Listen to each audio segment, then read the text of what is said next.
Perhatian.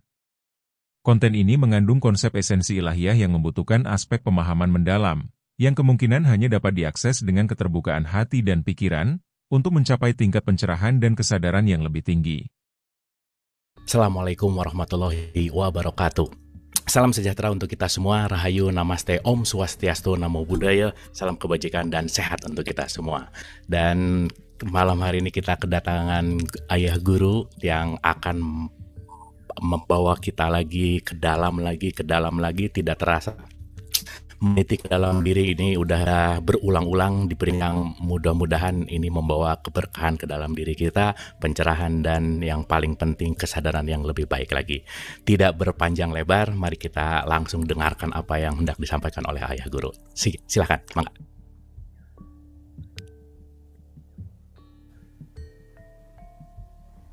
Bismillahirrahmanirrahim. Assalamualaikum warahmatullahi wabarakatuh.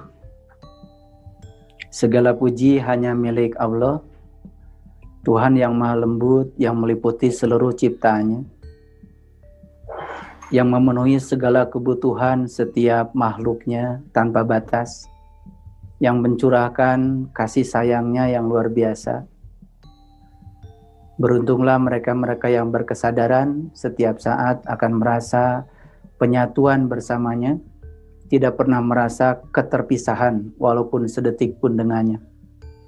Oleh karena itu, sebagai bentuk penghormatan kita atas jantung kehidupan semesta, atas sang jiwa yang meliputi seluruh ciptaannya, mari kita sampaikan pujian untuknya bersama-sama membaca hamdalah. Alhamdulillahi Rabbil Alamin. Mari kita awali kajian di malam yang sejuk penuh berkah ini, bersama-sama memohon ridho dan berkahnya. Kita satukan diri kita dengannya, kita sadari kehadirannya lewat nafas kita, lewat kehidupan yang meliputi seluruh sel dalam tubuh kita. Kita sapa semuanya dengan kelembutan dan cinta seraya membaca basmalah. Bismillahirrahmanirrahim. Kita semua sekarang sedang berada dalam lautan energi yang tanpa batas. Dan energi itu masuk, keluar ke dalam diri kita. Dan saat energi masuk ke dalam diri kita, maka energi itu akan membentuk pikiran kita, emosi kita, perasaan kita. Dan saat itu energi keluar dari dalam diri kita, akan membentuk interaksi antara kita dengan semesta. Tentu saja suatu saat kita harus belajar untuk istirahat. Tidak mengizinkan energi masuk dan tidak mengizinkan energi keluar. Kita berdenyut, bergetar di sumber energi. Dan pada saat energi itu tidak pergi kemana-mana, maka kita akan merasakan suatu kedamaian yang sangat luar biasa. Dan itu pernah kita rasakan pada saat kita berada di rahim ibu kita. Pada saat kita dibungkus oleh lautan ketuban. Pada saat itu energi tidak masuk, energi tidak keluar, tapi berdenyut saja di sumbernya, bergetar saja di sumbernya. Dan saat kita bisa merasakan itu, walaupun beberapa menit dari 24 jam, sesungguhnya kita akan mengalami perluasan kesadaran. Dan itu sebetulnya perlu dilatihkan. Dan perlu seorang guru yang bisa melatihkan itu. Karena tidak setiap orang bisa melatihkan keadaan yang semacam itu. Kalau bisa beberapa menit saja dari 24 jam untuk berada di sana, tidak kemana-mana, berada di sumbernya, maka kita akan mengalami keabadian saat ini juga, di sini, sekarang. Saya tadi menyaksikan kita sudah memasuki episode ke-216 Dialog Positif ini. Ini adalah menjadi suatu gudang pengetahuan yang sangat luar biasa. Karena di sini dihadirkan sumber-sumber energi yang membawa pembaharuan pada kesadaran kita, pada pikiran kita, pada anatomi emosi kita, pada fisiologi emosi kita. Karena sekarang orang sudah tidak berbicara lagi anatomi emosi, bahkan lebih tinggi lagi berbicara tentang fisiologi emosi. Bagaimana kesadaran itu membentuk fisiologi emosi. Saya cuma bisa berdoa semoga para sahabat yang sudah tekun mengikuti episode demi episode dalam dialog positif, tentu saja semakin positif. Kita sudah bisa memasuki jalan baru yang sesungguhnya. Karena kita sudah begitu banyak diajarkan oleh semesta dengan peristiwa, walaupun semesta ini tidak punya bahasa khusus. Dia hanya menunjukkan kepada kita, walaupun tidak mengatakan, tetapi dia selalu menunjukkan kepada kita. Semesta memang tidak punya bahasa khusus. Oleh karena itu jangan coba-coba ya membahasakan semesta. Kalau semesta dibahasakan, maka kita akan tersesat di belantara kata-kata. Oleh karena itu, maka saya ingin tegaskan sekali lagi bahwa pengetahuan itu basicnya adalah pengalaman. Sesuatu yang tidak berbasis pada pengalaman itu disebutnya informasi. Dan informasi bukan pengetahuan. Kita semua kadang-kadang tidak bisa membedakan mana informasi, mana pengetahuan. Karena informasi itu datang dari buku ke buku. Dari literatur ke literatur. Dari artikel ke artikel. Sedangkan pengetahuan itu lahir dari kolbu ke kolbu. Dari rasa ke rasa. Dari orang ke orang. Oleh karena itu, maka kita perlu orang ya untuk bisa mentransformasi seluruh cahaya dalam diri kita menjadi cinta. Perlu orang yang membantu kita untuk bisa melakukan proses evolusi kesadaran secara menyeluruh, secara utuh. Dan saya berharap ya di episode yang ke-216 ini, setelah sekian banyak ya sumber-sumber energi dihadirkan di tempat ini, semoga kita sudah mengalami transformasi. Kita sudah merasakan bahwa mempertahankan yang dimiliki itu tidak efektif dan kita mencoba jalan baru dengan cara berbagi. Kita sudah merasakan bahwa memaksakan cinta itu tidak efektif. Dan semoga kita semua sudah mulai belajar untuk mengungkapkan cinta. Karena siapa saja yang mengungkapkan cinta, pasti akan dicintai. Kita sudah belajar bahwa rutinitas itu suatu saat membuat kita frustasi. Dan kita mencoba mencari jalan baru untuk mencari kepuasan. Dan siapa saja yang hari ini sudah belajar quality time, sudah belajar tentang kepuasan, tidak terjebak lagi pada rutinitas. Itu artinya episode yang mentereng 216 itu, saya percaya itu telah membangun kesadaran kita. Kalau kita selama ini menganggap bahwa usaha keras dibutuhkan untuk mencapai hasil, tapi kalau hari ini kita sudah punya jalan baru, di mana hanya sedikit saja usaha yang dibutuhkan untuk mencapai hasil, karena fraksi fisik itu harus dimulai dengan fraksi mental.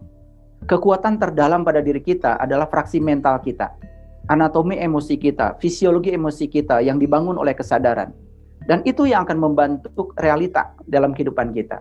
Jadi kalau rasa kita selalu kita bisa pertahankan di frekuensi realitas yang kita ingin, itu sudah bagus ya kesadaran kita. Kalau kita memandang hidup itu perjuangan, tentu saja di episode yang sekarang ini sudah harus berubah, bahwa hidup itu adalah hubungan cinta. Kalau kita selalu mengatakan hidup adalah perjuangan, apapun yang kita inginkan selalu harus dengan perjuangan. Dan kalau kita mendoktrinkan itu kepada diri kita yang semacam itu, tentu saja sudah tidak efektif lagi. Kalau hidup kita selama ini adalah dilayani, diberi, dikasihi, diperhatikan, sudah saatnya di episode yang sekarang ini sudah transisi menjadi melayani, memberi ya. Karena merubah dari di menjadi me itu memang tidak mudah. Karena itu membangun karakter, merubah karakter. Kalau hidup kita selama ini dengan pikiran, sudah saatnya hari ini kita hidup dengan kesadaran. Kalau selama ini kita hidup selalu melawan arus kehidupan, sudah saatnya kita sekarang mengalir bersama arus kehidupan. Karena semua kita ini adalah sungai-sungai kecil yang sedang menuju samudra. Dan di samudra sana sudah menunggu ya, dia tempat asal kita.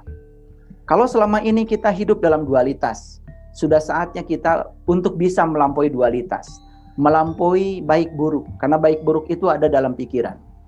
Kalau hari ini kita masih terjebak ya, untuk melihat kebenaran berdasarkan apa yang kita suka dengan yang tidak kita suka. Yang kita suka kita hubungkan dengan apa yang kita sebut Tuhan. Yang tidak kita suka kita hubungkan dengan apa yang kita sebut setan. Lalu kita membenturkan Tuhan dan setan. Berarti kita nggak kemana-mana selama ini. nggak kemana-mana selama ini. Berarti kita cuman hanya dialiri energi masuk keluar. Saat energi masuk membentuk pikiran, perasaan, emosi. Saat keluar kemudian kita melakukan interaksi berdasarkan fisiologi emosi kita sendiri. Jadi sebetulnya apa yang dilakukan di luar oleh manusia sangat bergantung kepada kesadaran yang dimilikinya di dalam. Kalau hari ini kita masih berorientasi kepada masa lalu, masa depan, lalu kita melupakan ya masa kini, berarti kesadaran kita belum tumbuh. Jadi saya di malam ini ingin mengajak kita untuk bermuhasabah. Makanya saya di awal menyampaikan beberapa statement penting ya untuk menjadi indikator sejauh mana perjalanan kita selama ini. Jangan-jangan kita selama ini merasa sudah bertransisi dari agama menuju spiritual. Tetapi sesungguhnya hanya lari dari satu masalah ke masalah baru. Kita hanya lari dari satu fanatisme kepada fanatisme baru. Karena saya menyaksikan banyak sekali ya orang yang menyenangi kelompok spiritual, ternyata setelah saya selidiki, ya bukan karena dia sudah mencapai spiritual, tapi karena dia sesungguhnya menghindari disiplin agama sebetulnya. Tidak suka dengan keketatan dalam beragama, lalu menjadikan spiritual sebagai bahan pelarian. Jadi sebetulnya ya fanatisme baru yang sedang diciptakan itu tidak disadari ya. Bahkan ada yang sangat anti dengan kitab suci karena menganggap ya apa yang dikatakan oleh guru spiritual itu menjadi kitab suci baru. Bukankah kita sedang menciptakan fanatisme baru sebetulnya? Cuman kita tidak pernah menyadarinya. Oleh karena itu yang paling penting dari semuanya adalah bukan sekedar transisi dari satu objek ke objek yang lain, tetapi kita harus sudah mulai ya merubah subjeknya itu sendiri, merubah diri kita ke dalam. Ilmu pengetahuan itu berbasis pada kebenaran yang bersifat objektif, sedangkan agama dan spiritual berbasis pada kebenaran yang bersifat subjektif. Jadi walaupun subjektif, tetapi kita harus menemukan objektivitasnya. Walaupun spiritual itu pengalaman pribadi, tapi tetap saja kita harus mengalaminya. Karena ketika kita tidak mengalaminya, kita pun tidak akan pernah mengetahuinya. Karena pengetahuan itu dibangun oleh pengalaman. Jadi kalau selama ini kita ya berupaya untuk menjadi diri kita sendiri, membiarkan diri kita menjadi orang lain, sudah saatnya ya. Saat ini di episode yang sedemikian menterengnya, kita sudah menjadi diri kita sendiri.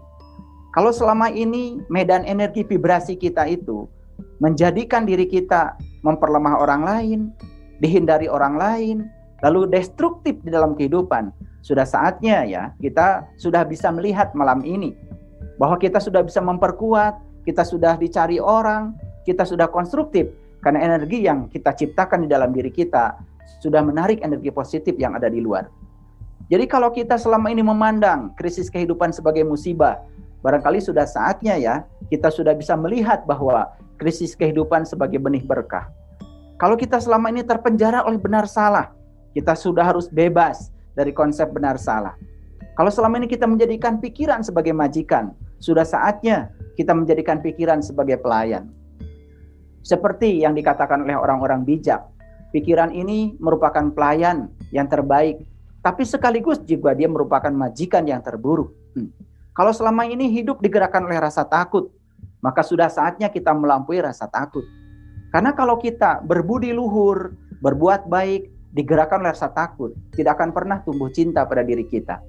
Semua ya yang kita sebut baik selama ini, kita berbudi luhur seakan-akan pada orang lain, kita berbuat baik pada orang lain, cuman karena digerakkan oleh rasa takut, maka itu tidak akan pernah memperluas kesadaran kita. Kalau selama ini kita hidup dalam ego, sudah saatnya kita bisa melampaui ego. Dan saya berulang kali mengatakan bahwa ego itu seperti luka yang terbuka. Maka kesenggol sedikit saja membuat kita menjadi sakit. Itu tandanya sangat sederhana sebetulnya. Kalau kita hari ini masih reaktif, masih gampang bereaksi terhadap situasi di luar diri kita, bahkan wajah asli kita akan kelihatan saat kita berhadapan dengan kontradiksi, itu tandanya sebetulnya kita belum kemana-mana. Belum kemana-mana. Transisi dari agama menuju spiritual hanya transisi objeknya saja. Sekali lagi, buat apa kita menciptakan fanatisme baru? Ya, oleh karena itu yang dibutuhkan adalah kesadaran. Oleh karena itu saya mengajak kita semua untuk selalu hati-hati ya. Jangan sampai kita terjebak ya dalam spiritual ini oleh kata-kata tinggi yang disebut dengan spiritualitas. Pada sesungguhnya itu hanya belantara kata-kata, hanya bersifat informasi, dan itu bukanlah pengetahuan. Pengetahuan saja tidak cukup, karena yang dibutuhkan selanjutnya adalah imajinasi. Ya, tidak akan ada pesawat terbang kalau orang hanya berbicara hukum Bernoulli tentang aliran udara. Tidak ada sebetulnya kapal laut kalau orang hanya berbicara ya hukum Archimedes. Pengetahuan sudah ada, didasarkan atas pengalaman. Tetapi ketika kita tidak memiliki imajinasi, pengetahuan pun tidak ada artinya. Maka selanjutnya kalau kita sudah punya pengetahuan yang berbasis empirik, yang berbasis pengalaman pribadi kita, selanjutnya kita harus tetap berimajinasi untuk menciptakan kehidupan kita yang seperti apa yang kita inginkan. Kalau hari ini kita masih bereaksi, sudah saatnya kita ya mengurangi reaksi kita, terutama terhadap segala sesuatu yang tidak kita inginkan di dalam kehidupan kita. Wajah asli kita mungkin sudah sirna ya, tapi semoga ya kita bisa membangkitkan kembali wajah asli kita sehingga kita bisa menunjukkan wajah asli kita, karakter diri kita yang sesungguhnya. Merujuk pada Quran surat Al-Baqarah ayat 256. Saya selama ini ya menyaksikan ayat ini dipahami secara keliru. Ada pernyataan yang sebetulnya tidak usah lihat ayatnya dan kita sering dengar. Ada kata-kata yang sangat luar biasa. La ikraha fiddin. La ikraha fiddin. Tidak ada paksaan dalam agama. Agama berhubungan dengan kepercayaan. Oleh karena itu maka yang paling penting dalam beragama, tidak boleh ada paksaan dalam mempercayai sesuatu. Oleh karena itu, ya saya mengajak kita semua untuk ya kembali menggunakan ya penyelidikan kita, baik terhadap kebenaran yang bersifat objektif maupun kebenaran yang bersifat subjektif. Mulailah kita mempertanyakan. Karena semua ilmuwan ya melakukan proses penyelidikan dimulai dengan meragukan sesuatu, dimulai dengan tidak percaya pada sesuatu. Ketika kita mempercayai sesuatu dan sesuatu itu belum kita buktikan kebenarannya, maka kita sudah termakan oleh dogma, dan dogma selalu saja membutakan logika kita. Sekali lagi, dogma selalu membutakan logika kita. Agama itu akal, dan tidak ada agamanya bagi yang tiada berakal.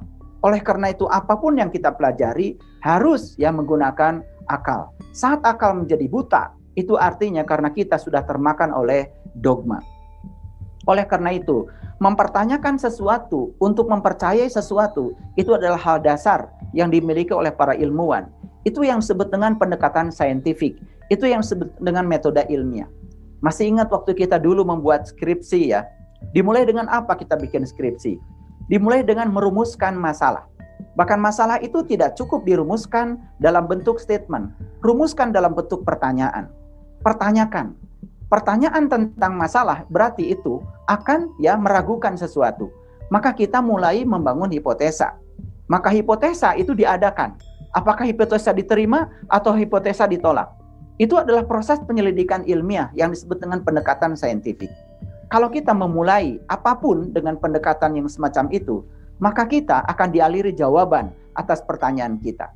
Tapi kalau kita berhenti mempertanyakan, dan kemudian kita percaya pada dogma-dogma yang sesungguhnya kita tidak mengalaminya, tidak membuktikannya, itu hanya ilusi-ilusi yang disampaikan oleh orang tentang masa depan, ya terutama ya janji-janji langit yang dijanjikan kepada kita dan kita percaya begitu saja tanpa kita melakukan penyelidikan. Saat kita percaya, percayalah sama saya, penyelidikan menjadi berhenti. Karena penyelidikan akan dimulai justru saat kita tidak percaya. Maka apapun yang kita pelajari, mulailah dari tidak percaya. Mulailah dari meragukan. Rumuskan pertanyaan yang jelas untuk diri kita. Siapa diri kita? Apa tugas kita? Dan setelah ini kita mau kemana? Mengapa kita ada di dunia ini? Mengapa kita dibungkus oleh tubuh? Siapa sesungguhnya kita? Benarkah kita makhluk spiritual yang dibungkus oleh tubuh? Benarkah kita makhluk cahaya yang dibungkus oleh tubuh? Terus kalau begitu, apa esensi kelahiran kita yang sekarang ini?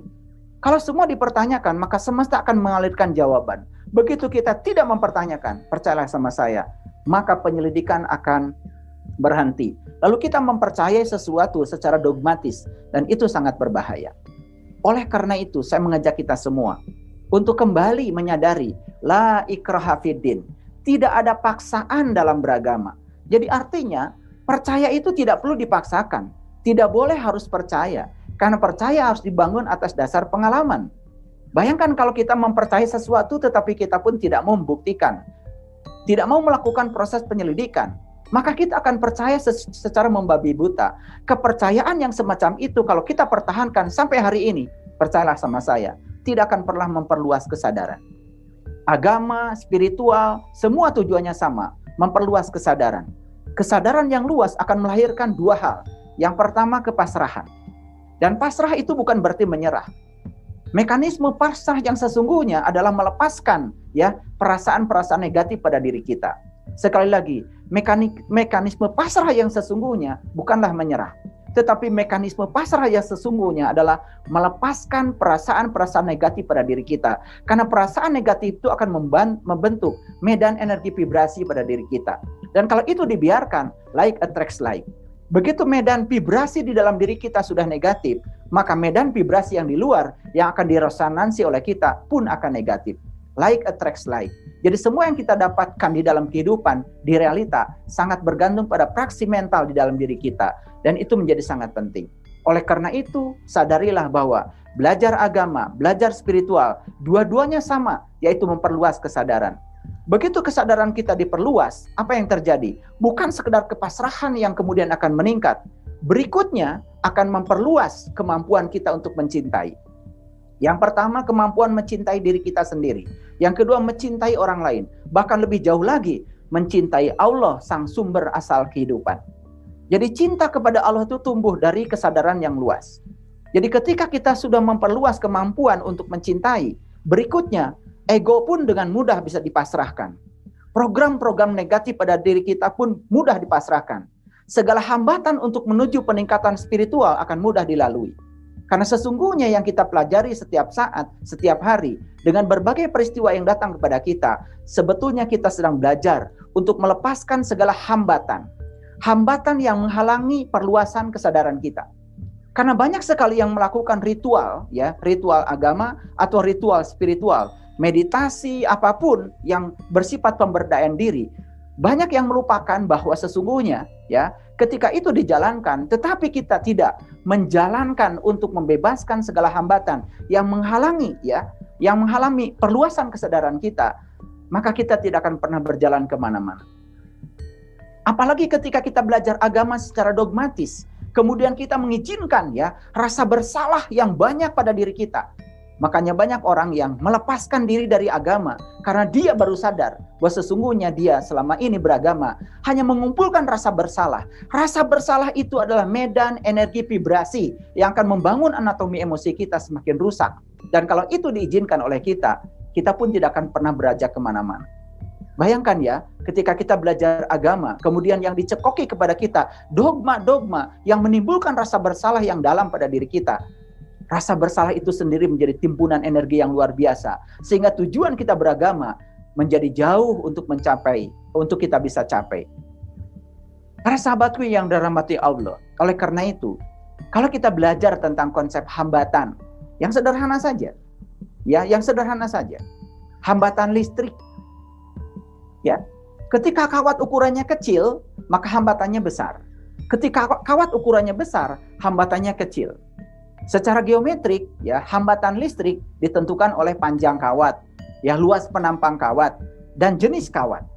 Jadi kalau kawatnya besar, kemudian konduktivitas listriknya besar, luas penampangnya besar, kawatnya panjang, dia bisa menampung arus berapapun. Jadi sebetulnya kita ini setiap hari diajarkan begitu banyak hal dalam kehidupan. Cuman kita tidak pernah peduli. Contoh yang sederhana saja. Di ruangan saya ini ada listrik. Sedang menerangi sekitarnya. Dan suatu saat ketika saklar saya matikan, listrik tidak ada. Tadi ada cahaya, sekarang tidak ada cahaya. Kemana sebetulnya cahaya pergi? Kenapa sekarang adanya kegelapan? Lalu apa sih cahaya itu? Dan apa kegelapan itu? Kalau orang yang sadar, ternyata kegelapan itu ketiadaan cahaya. Jadi kalau untuk bisa membebaskan kegelapan, harus menghadirkan cahaya. Dari pelajaran yang sederhana saja, sebenarnya kita bisa banyak sekali mendapatkan makna. Cuman kita kadang-kadang tidak peduli. Coba kalau saya tanya, berapa watt listrik di rumah Bapak Ibu? Banyak saya juga terkejut ketika ditanya, berapa watt listrik di rumah kita? Banyak yang tidak tahu. Banyak yang tidak tahu. Taunya cuma bayar listrik setiap bulan, kemudian menggerutu karena bayar listrik mahal. Tetapi tidak pernah sadar. Oke, taruhlah misalkan listrik di rumah kita 1200 watt. Apa sih artinya 1200 watt? Pernah nggak kita berpikir aja sedikit saja? Duduk sebentar. Watt itu joule per detik. Artinya PLN mengantarkan listrik ke rumah kita 1200 joule per detik. Otomatis yang 1200 joule per detik dengan yang 450 joule per detik beda dong bayarannya. Nah, kemudian kok listrik di rumah saya tidak cukup. Kenapa? Nah iya, yang datang 1200 per detik, kemudian kita menggunakan setiap detik lebih dari 1200 joule. Kemudian tidak cukup. Lah kenapa terjadi kebakaran di rumah saya? Sederhana sebetulnya. Kebakaran itu diakibatkan kebanyakan oleh konsleting listrik. Kenapa terjadi konsleting listrik? Kan sederhana sebetulnya. Karena kita tidak pernah sadar. Kawat-kawat yang digunakan untuk mengantarkan arus listrik di rumah kita, ukurannya berapa? Coba kalau saya tanya, bisa nggak menjawab? Ya, berapa volt alat-alat elektronik di rumah kita kebanyakan? Kan 220 volt. Nah sekarang kalau 1200 watt datang ke rumah kita, dibagi 220 volt. Kan setidak-tidaknya perlu 6 ampere ya ukuran kawatnya. Sedangkan kawat yang dipakai di rumah kita 3 ampere, 2 ampere, apa yang terjadi? Yang terjadi adalah kebakaran. Karena kawat itu ya melampaui batas ukurnya. Sederhana sekali sebetulnya. Cuman kita nggak pernah peduli pada hal-hal yang berada di sekitar rumah kita. Yang sederhana saja, mohon maaf ya. Kita sudah pasang internet jaringan dengan kecepatan tinggi. Tetapi kita tidak punya HP yang bisa adaptif terhadap kecepatan internet kita. Mungkin suatu saat ketika sedang mendengarkan ceramah saya ngelos ya. Kenapa? Karena HP kita tidak kuat untuk menahan kapasitas yang semacam itu. Jadi sebetulnya Allah yang mata terbatas ini memberikan siaran setiap saat loh. Allah itu tidak pernah berhenti. Siaran dia itu setiap saat. Dan beliau mentransmisikan ya pengetahuan setiap saat kepada kita. Dan itu dengan kecepatan yang luar biasa, melampaui kecepatan internet kita. Sayang sekali ya, HP kita ini ya, kapasitas HP kita, memorinya sangat terbatas. Akibatnya begitu derasnya ya, jaringan internet tak terbatas dari Allah. Ya, yang ditransmisikan ke rumah kita, kepada kita tidak bisa mengaksesnya. Karena apa? Alat komunikasi kita sudah jadul, tidak terasah. Lalu kita menggerutu, ya kenapa ya Allah tidak pernah berbicara kepada saya? Kenapa Allah tidak pernah berhalo-halo kepada saya? Padahal Allah setiap saat itu menyapa kita. Allah setiap saat itu berbicara kepada kita. Kita nggak ngerti. Karena apa? Karena jaringan internet tak terbatas dari Allah itu tidak tertangkap oleh kita. Coba kita, yang sederhana saja. Para sahabat sekalian. Kenapa para sahabat bisa mendengarkan saya? Bisa melihat wajah saya, bisa melihat wajahnya Kang Abu, ya, dengan jelas walaupun tatap maya, tidak tatap muka. Kenapa? Apa sih sesungguhnya ini? Kan sebetulnya karena ada kompatibel, ada resonansi antara alat elektronik kita dengan jaringan internet yang ada di sekitar kita. Mungkin kita pakai data, mungkin kita pakai jaringan internet, apapun ya. Tapi yang paling penting adalah bagaimana ya jaringan internet yang ada itu ditangkap ya oleh alat komunikasi kita. Kita bisa menangkap gambar, bisa menangkap audio, bisa menangkap semuanya dengan jelas. Mungkin ada juga di antara kita yang sekarang kesulitan menangkap suara saya. Kenapa? Jaringan internetnya sudah bagus, tetapi alat komunikasinya tidak bagus. Itu pelajaran yang sederhana sebenarnya tentang komunikasi kita dengan semesta ini. Allah tidak pernah tidur. Dia tidak pernah terkantuk sekalipun. Memenuhi segala kebutuhan kita.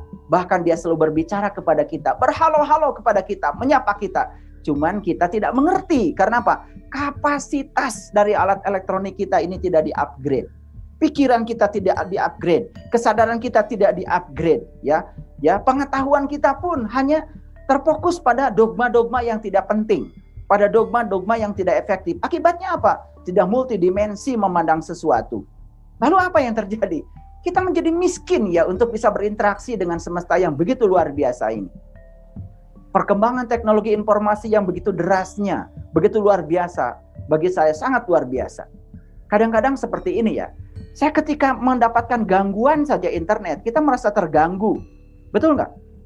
Anak kecil saja umur 4 tahun, 5 tahun cucu saya, ketika internet terganggu, lagi loading, dia menangis. Menangis itu, ya, tidak bisa akses internet. Bayangkan kalau setiap manusia bisa menangis karena tidak bisa mengakses Allah yang tak terbatas. Tidak bisa mengakses jaringan Allah yang luar biasa. Saya belum pernah menemukan manusia menangis karena dia tidak bisa mendapatkan akses jaringan kepada Allah. Dan sekarang kita bisa menyaksikan banyak orang menangis. Karena apa? Tidak bisa mendapatkan akses jaringan ke internet. Ke internet aja perlu akses jaringan. Kepada Allah pun perlu sama. Aduh, luar biasa. Kalau tahu, duduk saja dalam keadaan hening. Masuk pada sumber energi yang tanpa batas. Berdenyut, bergetar di situ. Tidak kemana-mana. Tidak mengizinkan energi masuk. Tidak mengizinkan energi keluar. Aduh, luar biasa. Kekuatan yang luar biasa pada kita akan muncul. Ada transformasi energi ya, menjadi cahaya dan cinta. Kita akan bisa memasuki kehidupan yang lebih besar dan lebih luas lagi.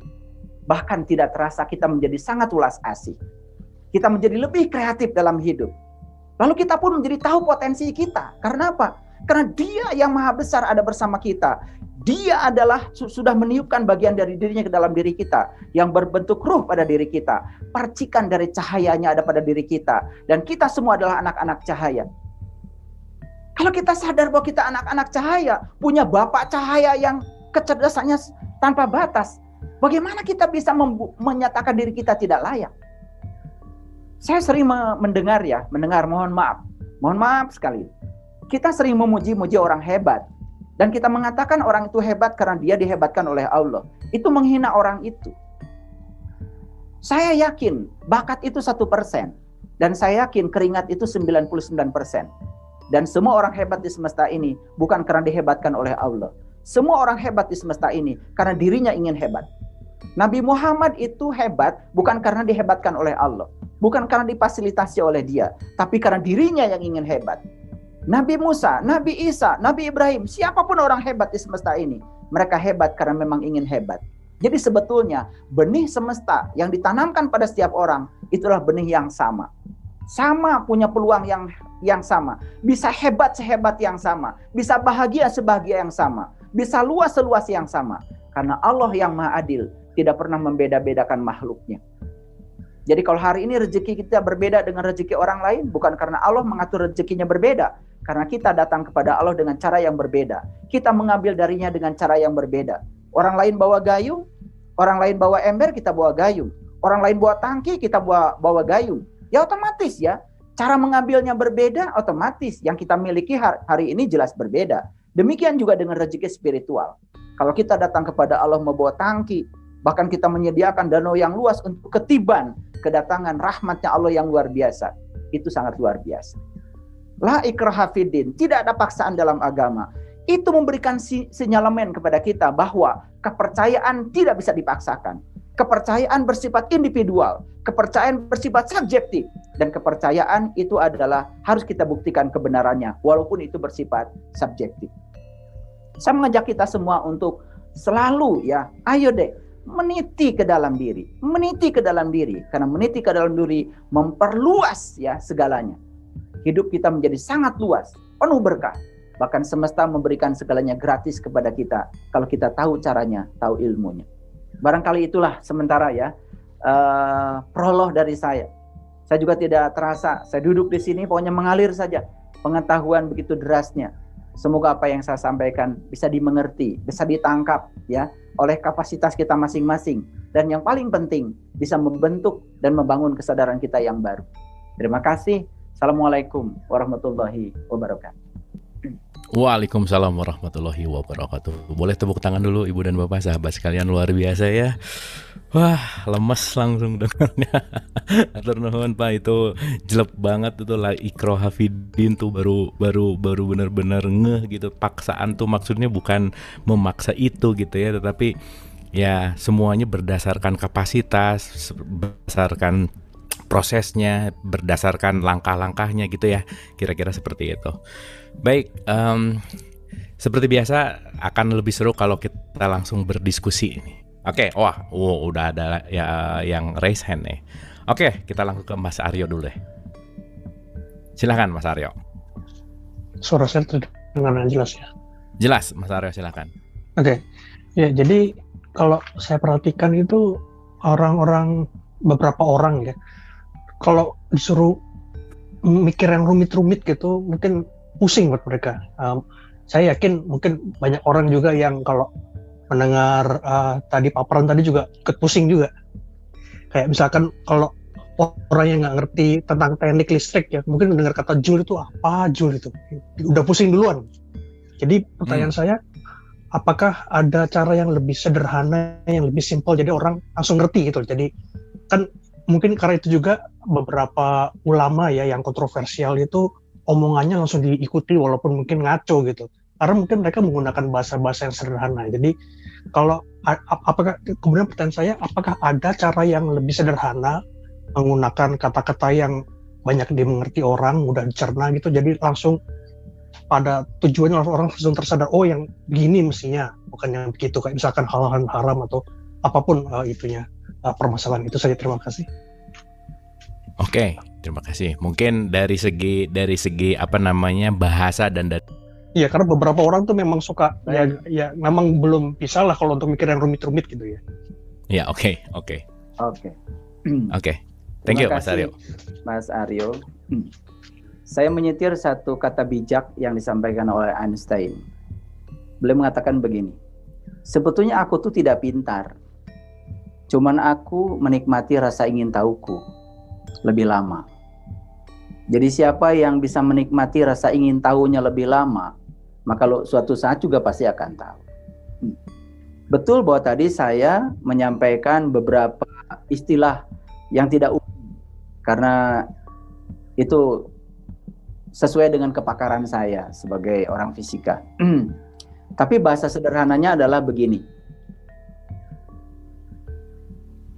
Kebakaran listrik di rumah kita itu terjadi karena kabel yang digunakan terlalu kecil sehingga tidak bisa menampung arus yang besar. Padahal sebetulnya kita ingin yang datang ke rumah kita itu arus yang besar, daya yang besar, kira-kira seperti itu. Itu ilustrasi yang sederhana saja bahwa sebetulnya kebakaran dalam hidup kita, kecelakaan spiritual dalam hidup kita, semua itu terjadi karena apa? Kita menginginkan yang besar, sementara kapasitas kita tidak pernah di-upgrade, terutama kapasitas kesadaran kita. Itu sebenarnya pesan spiritual yang ingin saya sampaikan. Mohon maaf kalau tadi saya mengambil ilustrasi tentang listrik di rumah. Walaupun sebetulnya itu kan termasuk physics for all itu namanya. Physics for all itu fisika untuk umum ya. Kalau di Amerika itu ada kuliah Physics for All tentang apa itu keamanan listrik di rumah. Karena banyak yang tidak pernah mengerti tentang itu lalu menggunakan listrik di rumah semaunya. Kadang-kadang menggunakan kabel sembarangan dan lain-lain. Tapi sebenarnya orientasi saya bukan itu. Orientasi saya adalah begitu kita tidak pernah mengupgrade kapasitas kita, sementara kita menginginkan yang datang ke rumah kita lebih besar, otomatis tidak akan pernah terjadi. Malah yang terjadi adalah kebakaran. Itulah yang disebut dengan kecelakaan spiritual dalam kehidupan kita. Nah, contoh yang paling sederhana seperti ini. Ya. Saya punya cerita yang sangat bagus. Ya, cerita yang sangat bagus. Cerita ini kira-kira seperti ini. Suatu saat ada suatu pengajian. Di pengajian itu datanglah seseorang yang pakaiannya compang-camping.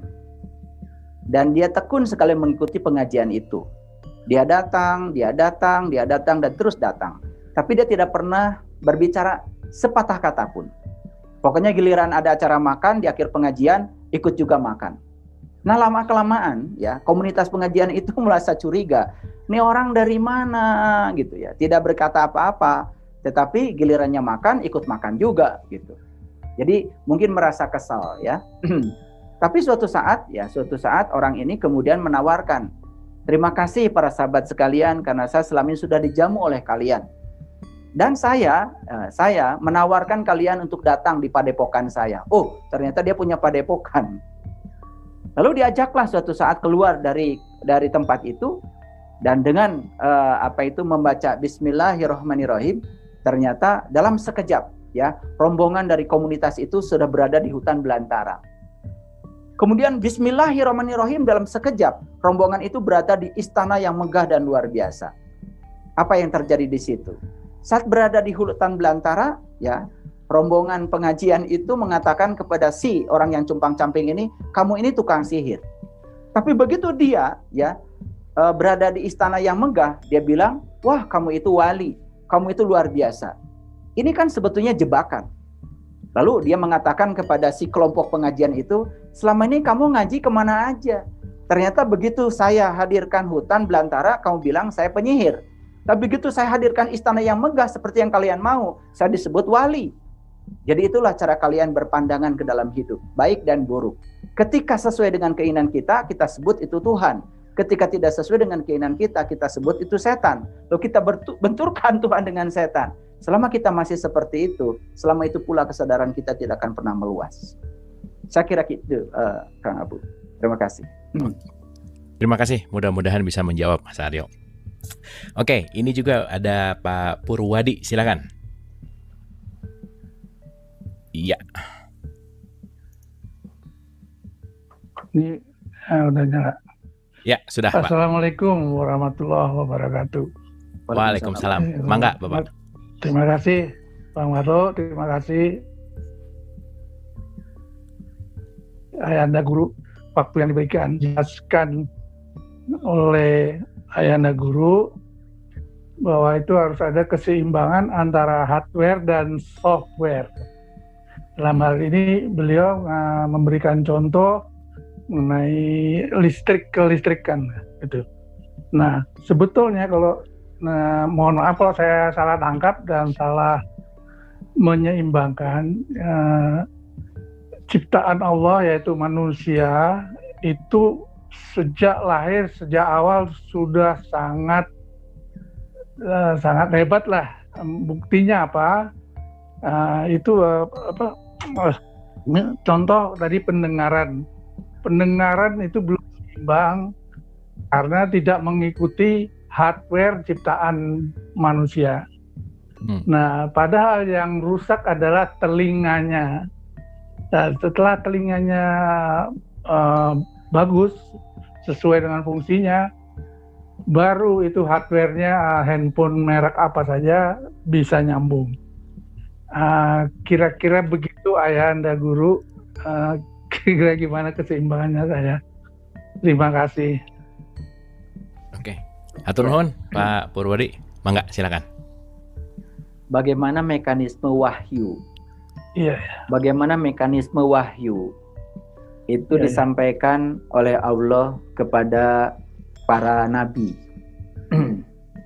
Waktu Nabi Muhammad pertama kali menerima wahyu di Gua Hiro, ada yang dicatat oleh sahabat, karena saat itu Nabi Muhammad mengatakan, ma ana bikori, aku nggak bisa membaca.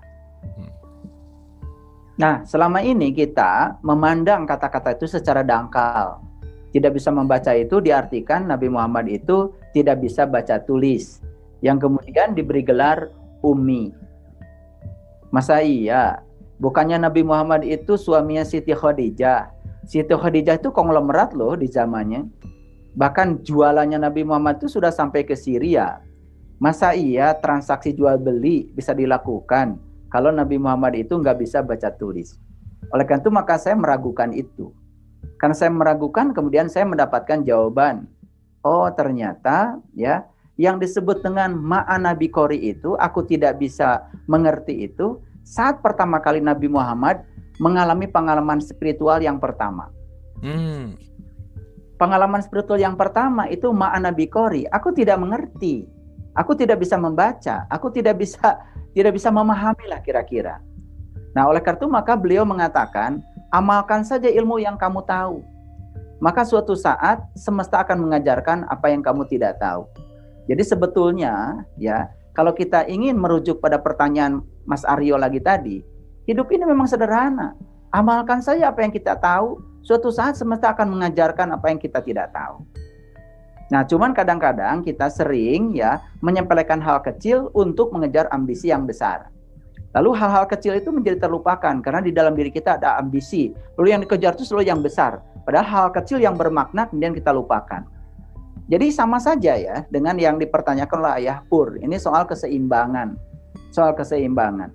Hardware dengan software jelas harus seimbang. Ketika software ini berkapasitas 512 giga, kemudian alat komunikasi itu cuman ya 500 mega, ya tidak akan pernah masuk, ya tidak akan pernah masuk. Nah, oleh karena itu maka keseimbangan itu perlu. Nah, kita tuh kan ingin menampung yang besar, tapi kita lupa untuk memperluas daya tampung kita sendiri. Oleh karena itu maka belajar agama, belajar spiritual sesungguhnya adalah memperluas kesadaran sehingga kita itu bisa menampung ya muatan yang lebih banyak. Dengan demikian saat kita mati nanti ya dua keranjang kita tuh penuh.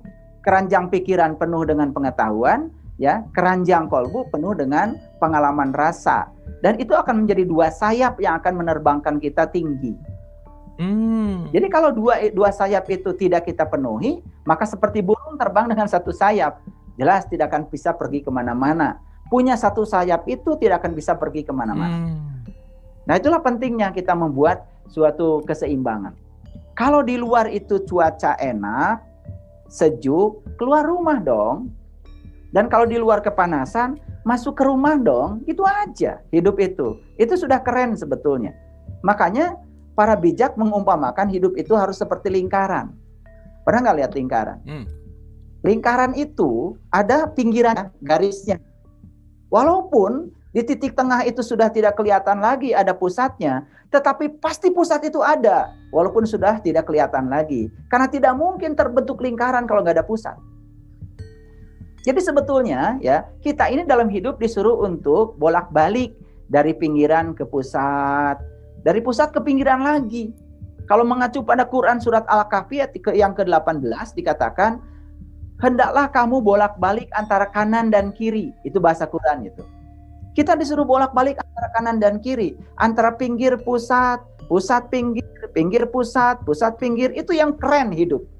Di pasar terus-menerus akan frustasi, tapi meditasi terus-menerus juga akan frustrasi. Saya yakin ya. Yang bagus itu saat di pasar, dipasarlah dengan total. Saat meditasi, meditasilah.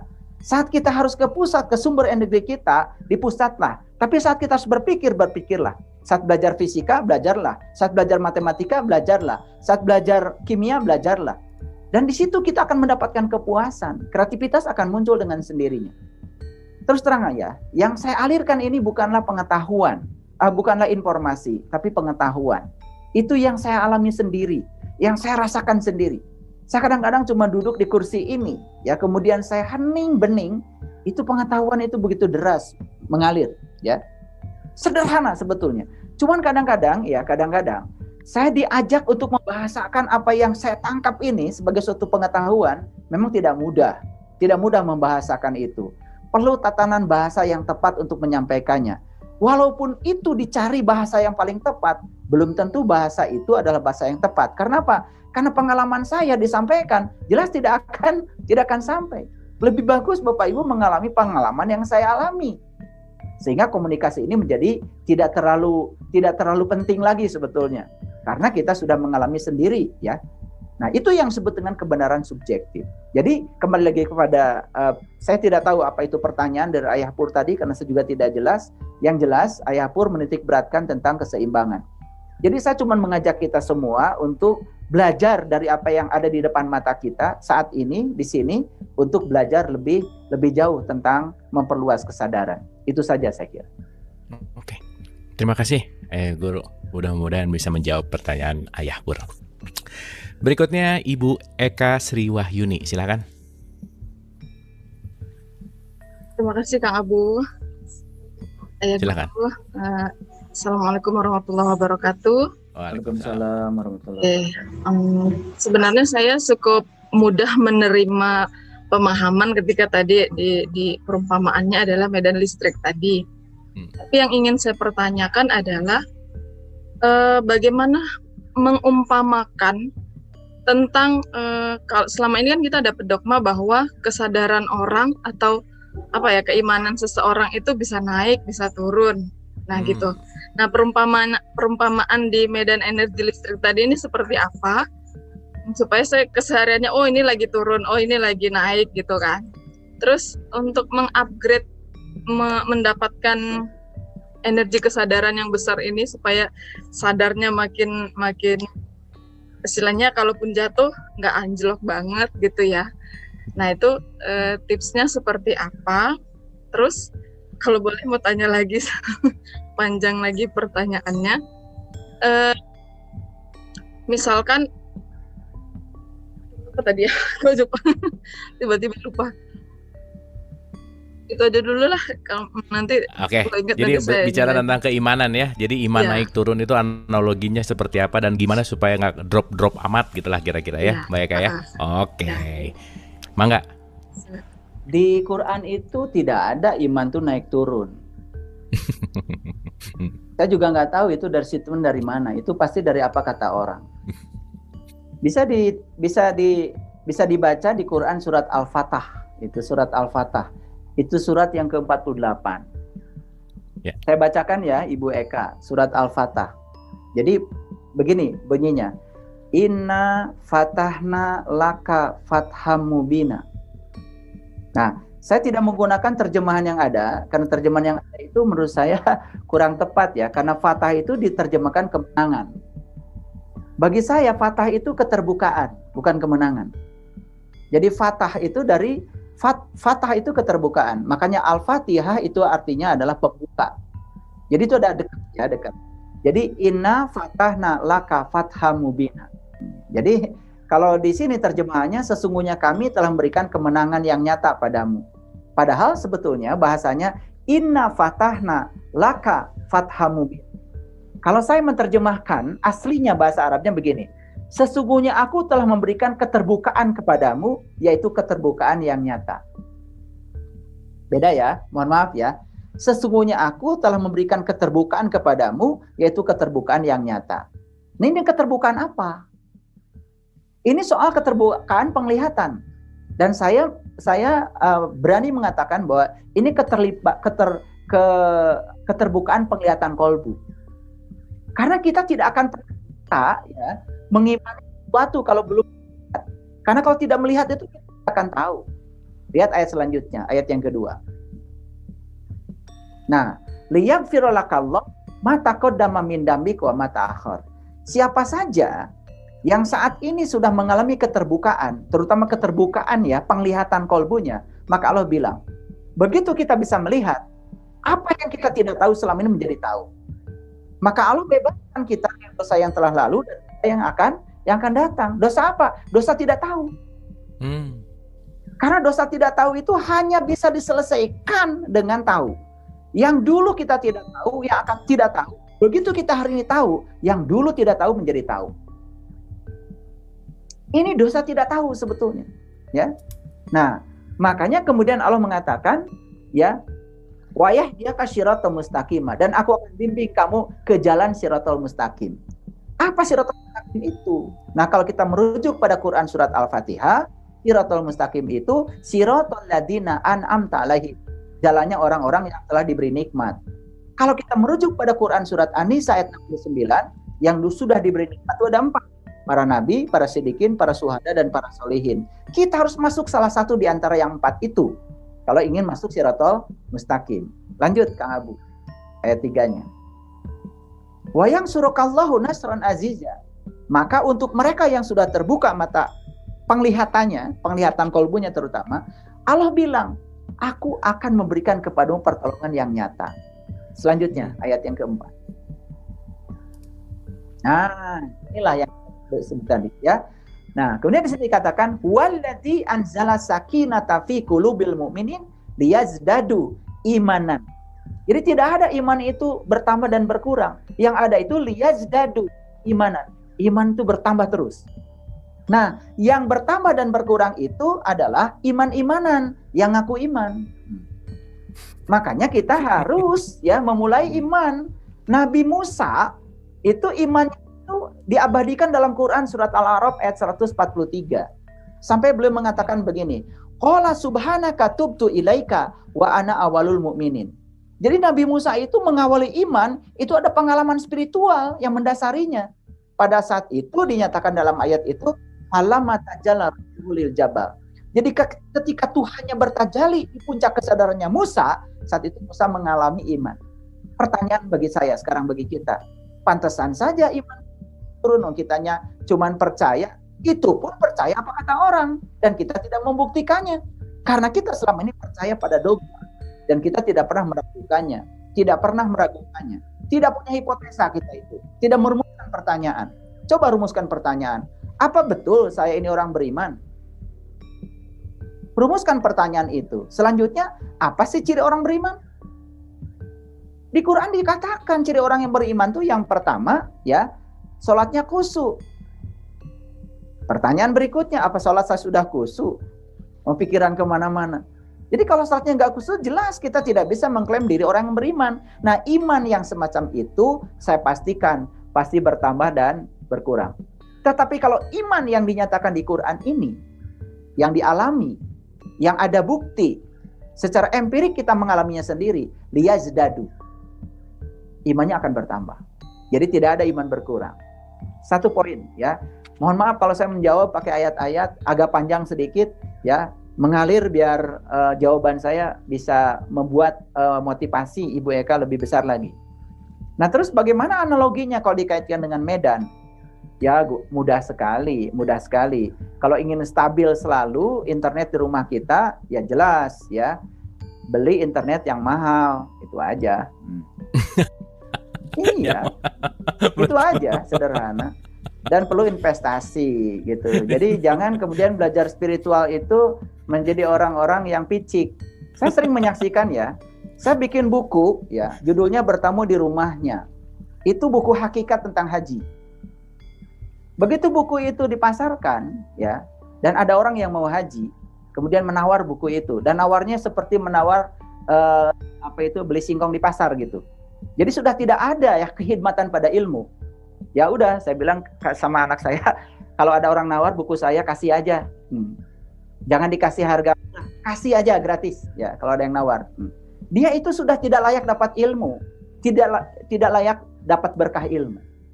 Saya yakin ya acara seperti ini yang diselenggarakan Kang Abu, mohon maaf ya, ini perlu ada fasilitasnya. Saya yakin ya, perlu ada jaringan internet yang bagus, ya perlu ada komputer yang bagus, ya kameranya juga yang bagus. Jadi kemudian banyak yang berpikir picik, ingin dapat sebanyak-banyaknya, kemudian dengan pengeluaran yang sekecil-kecilnya. Saya kira spiritual tidak begitu. Ya, spiritual itu justru ya give and take. Siapa yang memberi banyak, dia akan mendapat banyak. Itu spiritual. Jadi karena itu maka dukung acara ini dan fasilitasi acara ini ya. Kalau Kang Abu tidak punya iMac, belikan iMac yang mahal. Iya dong, iya, ya. Amin. Masa pakai komputer jadul gitu, mereknya Changhong gitu ya, jelas nge-lag ya, tidak akan bisa. Oke. Itu ya. Jadi analoginya sederhana ya. Kalau ingin jaringannya bagus, beli internet yang mahal. Kalau ingin imannya bagus, ya datangi ya guru-guru yang mahal. Jadi jangan kemudian belajar terus-menerus sama dongeng-dongeng ilusif ya gitu. Ya tentu saja guru-guru yang mahal itu belajarnya dengan cara yang mahal. Dan hargai mereka. Berkhidmatlah pada guru. Karena khidmat pada guru akan dapat berkah ilmu. Kemudian yang berikutnya tadi, bagaimana supaya saat jatuh tidak anjlok? Saya kasih ilustrasi yang sederhana. Pernah nggak lihat ada burung hinggap di sebuah pohon? Pernah lihat nggak Ibu? Kemudian datang angin besar dan pohonnya jatuh. Apakah burung ikut jatuh? Ikut jatuh? Sejatuh-jatuhnya burung, Bu, tidak akan sejatuh-jatuhnya Ibu Eka dari pohon. Percaya sama saya. Kenapa? Karena saat pohonnya saat rantingnya jatuh, burungnya terbang. Nah, itulah kita nggak punya sayap. Kita nggak punya sayap. Maka begitu jatuh beneran. Jadi kalau punya sayap, insya Allah nggak akan jatuh. Bahkan saya bilang tadi, krisis kehidupan saja bukan sebagai musibah bagi orang yang beriman, tapi di situ dijadikan sebagai sumber berkah. Itu poin. Terima kasih. Oke, luar biasa. Boleh tepuk tangan dulu dong, keren banget, luar biasa. Hatur nuhun, ayah guru keren, luar biasa. Wah, Bu, Baika pertanyaannya oke, jawabannya mind blowing banget. Oke, ini ada pertanyaan dari direct message. Pertanyaannya gini, ayah guru. Bagaimana caranya mengetahui kembali wajah asli yang telah hilang karena cengkeraman dunia, pengkondisian dan tekanan dari segala sisi? Jadi wajah aslinya udah hilang. Langsung 2 aja sekalian ya supaya sekaligus. Yang kedua adalah bagaimana cara untuk mengizinkan energi masuk dan keluar dari dalam diri kita. Pikirkan, gimana sih? Dalam diri kita, pikiran kita difokuskan kemana. Nah itu. Jadi energi yang dalam keluar difokus kemana. Jadi satu berbicara tentang wajah asli, yang kedua tentang energi. Mangga. Bagus sekali pertanyaannya. Bagaimana mengetahui kembali wajah asli yang sudah hilang? Saya harus menarik semua kita ke belakang. Masih ingat kan kita waktu masih anak kecil? Pada saat kita anak kecil, ya mungkin kita pernah berantem sehari, tetapi besok sudah cantel-cantel lagi. Besok sudah main lagi bersama. Itulah anak kecil. Tidak ada dendam, tidak ada ya pikiran-pikiran jauh, tidak berburuk sangka, gitu. Berantem ya berantem sesaat dan setelah itu biasa lagi. Kejujuran, kepolosan itu. Jadi kalau hari ini kita kesinggung dikit saja lama gitu ya. Perasaan negatif itu kita pelihara di dalam. Jelas itu bukan wajah asli kita. Nah, terus bagaimana kita ya mengembalikan kembali pada wajah asli kita? Saya ingin mengajak kita semua harus meniti ke dalam diri. Harus meniti ke dalam diri. Kalau tidak meniti ke dalam diri, kita tidak akan pernah bertemu dengan wajah asli kita. Karena ketika kita mencapai kesadaran yang semula, maka kita akan bertemu dengan wajah asli kita. Saya tidak bisa berbicara secara teori, ini harus praktek.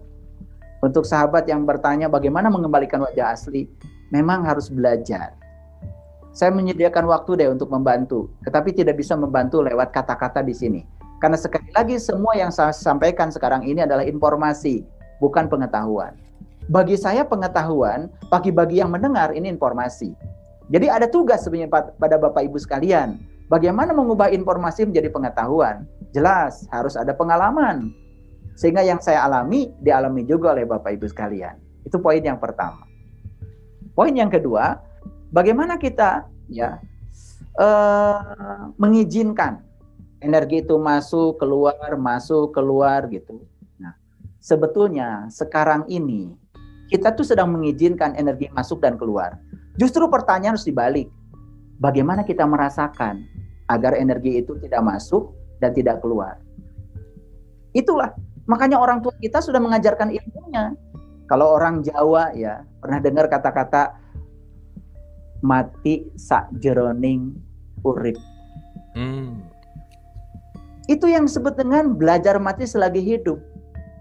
Itu diteliti oleh Dr. Joe Dispenza, bagaimana cara untuk membuat energi itu berdenyut, bergetar di sumber aslinya. Kalau kita belajar mati sakjeroning urip, saat itu yang terjadi, energi itu nggak masuk dan energi nggak keluar. Pada saat itu berhenti. Makanya saya bilang tadi, kalau bisa beberapa menit saja 24 jam, bisa berada di situ. Berada di situ. Kita hanya menyaksikan malam penuh bintang. Energi tidak masuk dan energi tidak keluar. Itu yang dialami Nabi Muhammad, yang diabadikan dalam Quran surat An-Najm. Wa najmi idha hawa wa laqad ra'ahu nazlatan ukhra inda sidratil muntaha indaha jannatul ma'wa id yagsa sidrati ma yagsa. Beliau menyaksikan bintang di langit terdekatnya ketika jendela beliau terbuka. Bukan jendela itu. Jendela yang saya maksud adalah yang dinyatakan di Quran surat Al-Fat tadi. Iman kita akan terus naik, tidak akan berkurang. Tidak akan berkurang, tidak akan berkurang. Dan saat itu kita akan merasakan energi tidak masuk dan tidak keluar. Persis seperti saat kita di rahim ibu. Persis saat di rahim ibu. Pada saat kita dibungkus dengan ketuban. Saat itu kita tidak mendengar, tidak melihat, tidak bernapas, tidak bicara.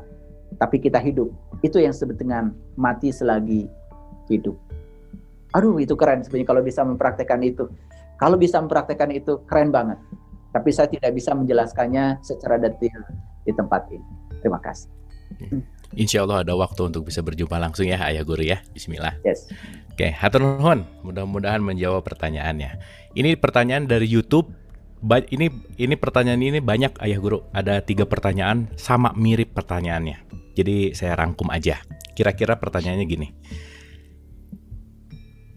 Apakah kesadaran sejati itu rasa kelapangan dan rasa bahagia? Tolong minta pencerahannya Ayahanda Guru. Jadi intinya kesadaran sejati itu apa sih? Gitulah kira-kira. Apakah ada rasa bahagia atau ada rasa lapang atau ada rasa tenang gitu. Nah, ini banyak yang menanyakan tentang kesadaran, esensi dari kesadaran. Mangga, silakan. Kesedihan, kegembiraan, itu semua kulit luar. Itu semua kulit luar. Kesempitan, kelapangan, itu semua kulit luar. Kesadaran sejati itu justru tidak terjebak oleh itu. Tidak sedih, tidak gembira. Tidak sempit, tidak lapang. Tidak benci, tidak cinta. Makanya saya menganjurkan kita semua, jangan loncat dari gelombang ke samudra. Tapi jangan lompat dari samudra ke gelombang. Lompatlah dari samudra ke gelombang ke titik tengah. Jadi Allah itu di titik tengah. Makanya kita di Quran dikatakan untuk menjadi umatan wasato, umat yang pertengahan. Mohon maaf ya, kalau saya ingin ya, saya tidak bisa menangkap kelapangan yang dimaksud seperti apa, kebahagiaan yang dimaksud seperti apa. Kalau kelapangan dan kebahagiaan yang dimaksud oleh kita, karena kita bisa mendapatkan yang kita ingin, itu masih kulit luar. Nanti juga ketika kita tidak mendapatkan yang kita tidak ingin, kita mendapatkan yang tidak kita ingin, kita juga akan terjebak kesedihan. Jadi selama kita masih terjebak oleh dualitas, itu bukanlah kesadaran sejati. Kesadaran sejati yang sudah terbebas dari dualitas. Itu saya kira. Jadi sudah tidak ada, maksudnya sudah lepas dari dualitas gitu ya intinya ya. Jadi kesadaran itu udah benar-benar wasaton. Ayah Guru boleh sedikit diterangkan lagi tentang umatan wasaton sekali lagi Ayah Guru, lebih detail lagi boleh? Baik. Jadi ada ayat Quran yang berbunyi seperti ini. Fala aqtahamal aqobah. Dimulai dengan gana gini. Wahadainahu najdain. Aku telah memberikan kepadamu 2 jalan. Wahadainahu najdain. Aku telah memberikan kepadamu 2 jalan. Tapi hebatnya di ayat itu Allah tidak mengatakan pilih salah satu jalan itu, enggak. Enggak. Tapi Allah mengatakan fala aqtahamal aqobah. Tidakkah engkau mencoba jalan mendaki? Maka apa itu jalan mendaki? Fakur raqobah. Bebaskan kamu dari perbudakan. Nah, perbudakan apa sebetulnya yang terjadi pada kita sekarang? Itu perbudakan dualitas. Kita tuh setiap hari diperbudak oleh dualitas. Karena memang semesta ini isinya dualitas. Positif, negatif, benar, salah, baik, buruk, senang, tidak senang. Kebenaran tidak bergantung pada suka atau tidak suka. Kebenaran tidak bergantung pada itu. Nah, oleh karena itu, maka Allah menawarkan, aku sudah membuat 2 jalan. 2 jalan itu apa? Positif dan negatif. Allah tidak menyuruh kita untuk mengambil positif atau negatif. Tetapi Allah menawarkan 1 jalan. Tidakkah engkau mencoba jalan mendaki? Apa itu? Fakur raqobah. Bebaskan kamu dari perbudakan. Yang disebut dengan perbudakan dualitas. Disitulah sebetulnya ya Allah. Jadi Allah itu tidak terjebak oleh cinta dan kebencian. Tapi beliau berada di antara cinta dan kebencian. Berada di antara. Di titik tengah. Makanya kalau kita ingin menjadi umatan wasato, wasit itu kan kalau memihak pasti dilempari oleh penonton. Ya kan? Iya. Coba. Bertandinglah 2 klub sepak bola. Wasitnya memihak, dilempari penonton. Ya. Iya. Jadi wasit itu ketika dia bisa di titik tengah, bisa seadil-adilnya, tidak terjebak oleh dualitas, tidak terjebak oleh keberpihakan, maka dia akan tenang, pasti akan terhormat. Jadi Allah menempatkan diri di titik tengah. Makanya Allah itu tidak ganjil, tidak genap, antara ganjil dan genap. Tidak terjebak kebencian, tidak terjebak oleh cinta. Tetapi Allah itu sebetulnya di titik tengah. Jadi siapa saja yang ingin berada di titik tengah, maka harus mengenal siapa dirinya, siapa Tuhan. Nah, makanya Nabi Muhammad mengatakan siapa yang kenal dirinya, maka dia akan kenal Tuhannya. Nah, itu sebetulnya dalam rangka untuk berada di titik tengah. Itu yang disebut dengan ummatan wasato. Ya, umat yang pertengah. Oke. Saya kira itu, Kak. Hatur nuhun, keren, luar biasa, luar biasa. Tadi berbicara tentang Joe Dispenza, Ayah Guru, ini ada yang komen, ada yang bertanya bahwa Ayah Guru, kalau menurut Joe Dispenza, kalau otak dan hati sudah coherence, kita bisa unfolding time. Maksudnya bagaimana? Mohon penjelasan. Nah, ini berbicara tentang unfolding time, mangga. Gini, jadi kalau konteks Quran sebetulnya adalah tidak ada. Di Quran itu yang ada itu kolbu. Karena kolbu dengan hati dua istilah yang berbeda. Jadi hati itu segumpal daging yang ada di bagian bawah dari tubuh kita, dari leher ke bawah. Itu hati. Nah, kalau yang dibicarakan di Quran itu kolbu. Kolbu itu adalah Baitullah, rumahnya Tuhan. Jadi sangat berbeda ya. Hati dengan kolbu sangat berbeda. Jadi kalau saya menyitir kata-kata Joe Dispenza itu justru sedang berbicara kolbu sebetulnya. Nah, ini hubungannya kolbu dengan pikiran. Jadi akhirnya yang mengacu kepada jiwa dan pikiran. Nah, siapa sih jiwa dan pikiran itu? Saya sering mengatakan bahwa jiwa itu adalah majikannya pikiran. Dan pikiran itu pelayannya jiwa. Nah, selama ini banyak yang kebalik. Nah, kebalik itu artinya apa? Justru pikiran menjadi majikan. Kemudian jiwa menjadi pelayan. Nah, ketika terbalik itu sudah menyalahi koherensi. Jadi koherensi itu artinya apa? Koheren itu kan artinya sejalan. Nah, dalam asas keilmuan sesuatu disebut koheren apabila tidak bertentangan. Jadi artinya ketika jiwa itu menjadi pelayan, sedangkan pikiran menjadi majikan, maka akan terjadi pertentangan. Itu yang disebut dengan tidak koheren. Nah, ketika jiwa dengan pikiran itu sudah sejalan, itu yang disebut dengan harmonik, maka akan terjadi unfolding time. Jadi folding itu kan sebenarnya pelipatan waktu. Jadi sudah tidak terasa lagi ya. Sudah tidak terasa lagi. Konsep ruang dan waktu itu sudah terlampaui. Itu artinya kita sudah memasuki betul-betul keheningan ya. Keheningan. Nah, begitu sudah memasuki keheningan, sudah tidak terjebak lagi oleh konsep ruang dan waktu. Karena konsep ruang dan waktu itu kan tidak pernah menjebak Tuhan. Ya, makanya Tuhan itu tidak terkonsep oleh konsep ruang dan waktu, ya. Yang terkonsep oleh ruang dan waktu itu kan sebetulnya di luar dirinya Tuhan. Itu yang dimaksud. Oke, terima kasih Ayah Guru. Ya mungkin kalau Joe Dispenza sering banget bicara tentang quantum field gitu ya, di mana field yang benar-benar terbebas dari semuanya gitu. Oke, mudah-mudahan menjawab pertanyaannya Mas Bimo. Oke, ini terakhir barangkali Ayah Guru, pertanyaan ini simpel. Pertanyaannya gini. Mana ya? Sebentar, kok hilang? Nah, apakah tiap orang akan bisa kalau belajar ketemu Ayah Guru? Kalau ketemu Ayah Guru akan bisa maksudnya mengalami, merasakan atau mendapatkan gitu. Nah, itu pertanyaannya. Silakan. Oke.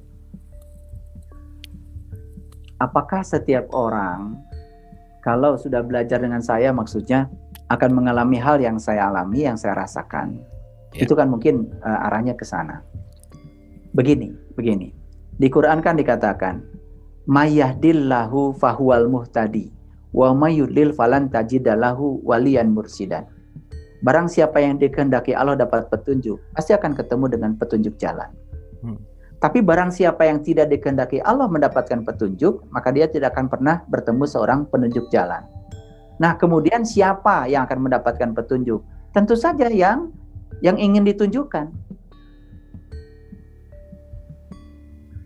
Jadi siapa saja yang ingin ditunjukkan, itu pasti akan dapat petunjuk. Karena saya katakan tadi, setiap kita itu benih yang sama. Setiap kita tuh benih yang sama, akan mencapai kebahagiaan yang sama, akan mencapai kecerdasan yang sama, akan mencapai pengalaman yang sama, akan mencapai kesadaran yang sama. Ya. Karena kita semua benih yang sama, cuman bedanya waktu. Bedanya waktu. Tentu saja ya, orang yang hari ini ya belum bisa kosong sangat berbeda dengan orang memulai ketemu saya dengan kosong.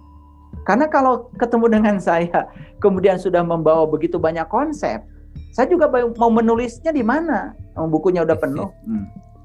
Tapi kalau ketemu saya udah kosong, tidak. Dan saya menyaksikan, ya mohon maaf, kemarin ada sahabat kita, bahkan atribut keyakinannya berbeda dengan saya. Ya, beliau ingin belajar dengan saya. Betul-betul kosong. Betul-betul kosong. Jadi betul-betul kosong. Ketika kosong itu kan menulisinya mudah dibandingkan dengan orang-orang yang di dalam kepalanya sudah begitu banyak konsep. Ya. Jadi saya kan perlu waktu untuk hapusin dulu. Ya, dihapusin dulu. Setelah dihapusin baru kosong, itu baru diisi. Nah, jadi yang membedakan itu adalah waktu. Waktu. Makanya di dalam spiritual tidak ada senior, tidak ada junior. Spiritual itu tergantung kepada bagaimana kita bisa mengosongkan diri. Itu saja. Oke, hatur nuhun, terima kasih. Boleh tepuk tangan sekali lagi untuk Ayah Guru, luar biasa ya malam hari ini kita recharging, super mind blowing sekali, kita mendapatkan banyak sekali petuah-petuah dan kesadaran-kesadaran luar biasa malam hari ini, hatur nuhun.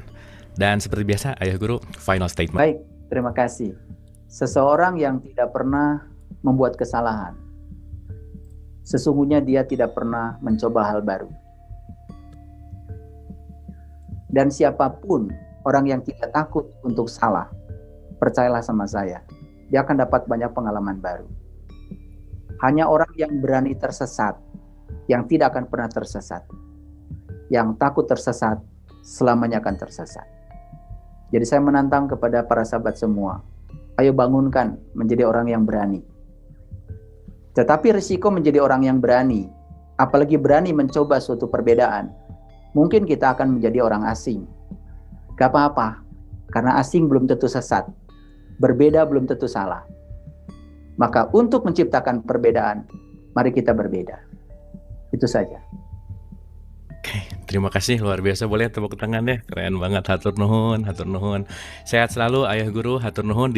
Kami selalu menunggu lagi kehadiran Ayah Guru di Dialog Positif di episode yang berikutnya.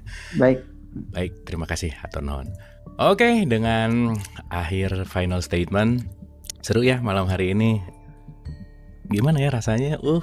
Dapat banget deh, dalam banget gitu loh, dapat pokoknya kebuka luar biasa. Dan poin pentingnya adalah mari menuju titik tengah, dan yang paling penting adalah selalu belajar lepas dari dualitas. Mohon maaf lahir dan batin. Wabillahi taufiq wal hidayah. Assalamualaikum warahmatullahi wabarakatuh. Hatur nuhun. Sampai ketemu besok.